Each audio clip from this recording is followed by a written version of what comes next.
come to the next question. Question number 12. See the statement here.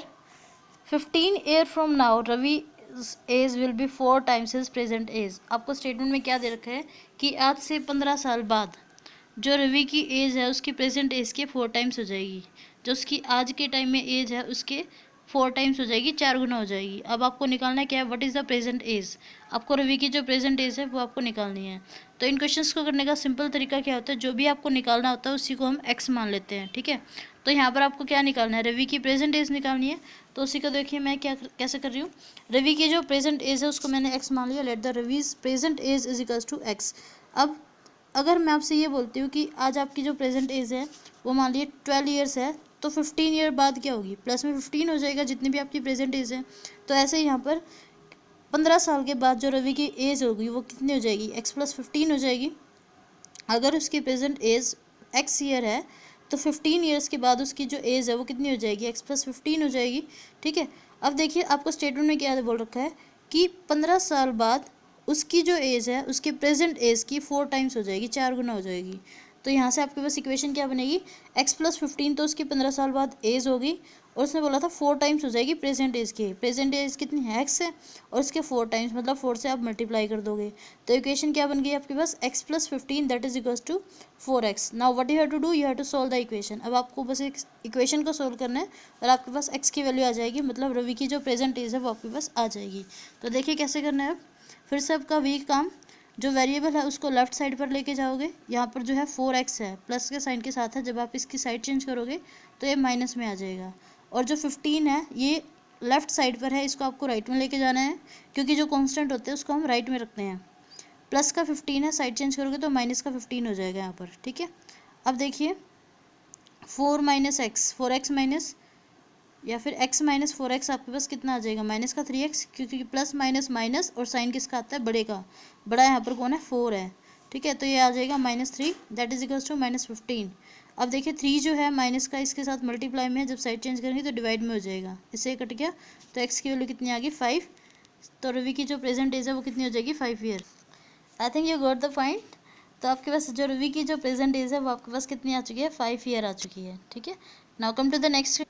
Now question number 14 I am telling you. See here, what is the statement? Lakshmi is a cashier in a bank. कि जो लक्ष्मी है वो cashier है bank के अंदर। She has currency notes of denominations ₹100, ₹50 and ₹10। कि जो उसके पास जो पैसे हैं, जो करेंसी उसके पास है, उसके पास बस 100 के नोट हैं, 50 के हैं और 10 के हैं। ये तीन ही टाइप के हैं। उसके बाद देखिए क्या है, the ratio of the denomination, the ratio of the number of the notes is 2:3:5। की जो उसकी रेशो है वो आपके पास दे रखी है 2:3:5 है। आपको क्या निकालना है, total cash with the Lakshmi is ₹4 lakh. की जो लक्ष्मी के पास टोटल कैश है, अमाउंट जितना है वो कितना है, 4 लाख है। How many notes of each denomination does she have. हमें ये बताना है कि हर एक उसके मतलब 100 रुपये के उसके पास कितने नोट है, 50 के कितने नोट है और 10 के कितने नोट है, ये आपको फाइंड आउट करना है। स्टेटमेंट ध्यान से सुनिए क्या बोला है। स्टेटमेंट में ये बोला गया है कि जो लक्ष्मी है ना उसके पास, वो कैशियर है बैंक में, और उसके पास टोटल कितने रुपये हैं, 4 लाख रुपीज़ हैं। और उसके पास जो नोट है ना वो तीन ही टाइप के हैं, या तो उसके पास 100 के नोट है, या फिर 50 के हैं, या फिर 10 के हैं। और आपको ये भी बोल रखा है कि हर एक की जो रेशियो है ना आपस में, 100 रुपीज़ नोट की वो 2 है, इसकी जो है 50 की वो 3 है, और जो 10 है उसकी 5 है। मतलब आपस में जब रेशो निकालते हैं तो 2:3:5 आती है। अब हमें ये बताना है कि उसके पास 100 के, 50 के और 10 के कितने कितने नोट है, ये आपको फाइंड आउट करना है। तो देखिए हम क्या मानेंगे, मैंने आपको बोल रखा है कि जब भी आपको नंबर ऑफ रेशो में आपको दे रखा होता है तो हम साथ में एक अननोन मान लेते हैं। यहाँ पर रेशो में हम मान लेते हैं, जब भी आपको रेशियो में दे रखा होता है तो साथ में एक अननोन हम मान लेते हैं। तो वो हमने यहाँ पर क्या माना है, एक्स मान लिया है। तो यहाँ पर जो आपके पास 100 रुपीज़ के नोट है वो आपने 2x मान लिए, और जो आपके 50 के हैं वो 3x, और जो 10 के हैं वो आपने 5x मान लिए। अब देखिए मान लो आपके पास जैसे है 25 रुपीज़ हैं, ठीक है। आपके पास 25 रुपये हैं। आप क्या बोल रहे हो कि मेरे पास 10-10 के तो 2 नोट हैं, ठीक है, और 5 का एक सिक्का है। तो आप कैसे निकालते हो, 10 इंटू में 2, क्योंकि 10-10 के आपके पास 2 नोट है, और प्लस में 5 का कितना है, 1 है। तो टोटल डिनोमिनेशन आप कैसे लिखते हो, 2 इंटू 10 प्लस 1 इंटू में 5। तो ऐसे यहाँ पर है कि उसके पास जो टोटल पैसे हैं वो 4 लाख हैं, 4 लाख हैं। तो देखिए आप कैसे लिखोगे, 100 इंटू 2x प्लस 50 इंटू में 3x। ये आपको दे रखा था कि उसके पास ये जो 2x हैं वो कितने के नोट हैं, 100 रुपीज़ के नोट्स हैं। फिर 50 के उसके पास कितने हैं, 3x हैं, तो 3x से मल्टीप्लाई। फिर 10 के उसके पास कितने हैं, 5x हैं, तो इनटू में ये आ जाएगा, that is equals to 4 lakh. अब आपके पास क्या है, इक्वेशन बन चुकी है, उसको आपको जस्ट सोल्व करना है। तो देखिए 100 2 ज़ा 200, 50 3 ज़ा 150, 10 5 ज़ा 50, सबके साथ x एज इट इज़ आपका चलेगा, that is equal to 4 lakh. अब तीनों को ऐड कर दो आप, तो आपके पास कितना आ जाएगा, 400x, that is equals to 4 lakh. X is equals to, ये यहाँ पर जो है मल्टीप्लाई में है, जब इसकी साइड चेंज करोगे तो डिवाइड में हो जाएगा, तो आपके पास कितना आ जाएगा, 1000। ठीक है, तो आपके पास जो ये जो अननोन हमने माना था उसकी वैल्यू आपके पास 1000 आ चुकी है। Number of 100 rupees notes is equals to आपके पास कितना आ गया, 2 इंटू एक्स, 2 इंटू 1000। एक्स की वैल्यू आपने पुट कर दिया, ऐसे इसके अंदर भी एक्स की वैल्यू पुट कर दी है, नेक्स्ट के अंदर भी आपने एक्स की वैल्यू पुट कर दी है। तो यहाँ से आपको क्या पता लग गया कि उसके पास 100 के तो 2000 नोट है, 50 के 3000 नोट है, और 10 के 5000 नोट है उसके पास। ठीक है, now come to the last question. Your last question is, the organization of an essay competition decide that a winner competition gets a prize of ₹100। कि एक जो ऑर्गेनाइजेशन है जो ऐसे कंपटीशन करवा रही है, उसने क्या डिसाइड किया है कि उसमें जो विनर होगा ना उसको तो 100 रुपीज़ मिलेंगे, और जो पार्टिसिपेंट होगा उसको 25 रुपये का कैश प्राइज मिलेगा।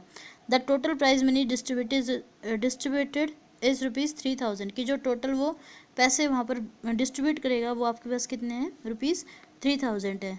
और आपको क्या बोल रखा है, आपको ये बताना है कि how many number of winners, कि यहाँ पर जो विनर है वो कितने हैं। If the total number of participant is 63, आपको ये बोल रखा है कि टोटल जो पार्टिसिपेंट है वो 63 है, तो आपको ये फाइंड आउट करना है कि उसमें जो है विनर कितने रहे हैं।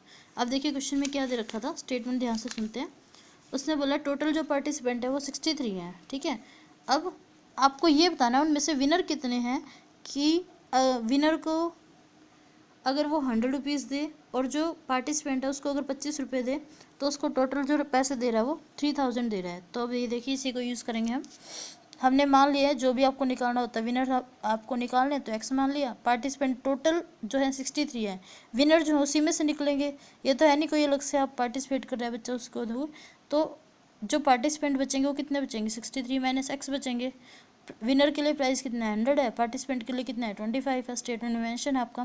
तो आपके पास इक्वेशन क्या बनती है, 100 इंटू एक्स, क्योंकि विनर को कितने रुपए मिल रहे हैं, 100 रुपीज़ मिल रहे हैं, जो पार्टिसिपेंट है उसको कितने मिल रहे हैं, 25 मिल रहे हैं, और टोटल जो पैसे मिल रहे हैं वो आपके पास कितने मिल रहे हैं, 3000 मिल रहे हैं। ठीक है, तो यहाँ से आपकी इक्वेशन फॉर्म हो जाएगी। हमने 25 को इससे मल्टीप्लाई किया, फिर 25 को इससे मल्टीप्लाई किया, तो आपके पास ये वाली टर्म आ जाएगी। फिर 25 into x, 25x, that is equals to 3000। Next step is 100 minus 25 कितना हो जाएगा, 75। अब ये जो है प्लस के साइन के साथ है, जब इसकी आप साइड चेंज करोगे तो माइनस में हो जाएगा, इसको माइनस किया तो ये टर्म आ गई। फिर 75 यहाँ मल्टीप्लाई में, यहाँ के डिवाइड आ जाएगा। ठीक है, डिवाइड में आ जाएगा। अब तो बचेगा क्या, यहाँ से x की वैल्यू कितनी बचेगी, 19 बचेगी। मतलब आपके पास जो नंबर ऑफ विनर्स है वो कितने हो जाएंगे, 19, और जो नंबर ऑफ पार्टिसिपेंट आपके पास बचेंगे वो कितने बचेंगे, 63 minus 19, that is equals to 44। I think you got the question.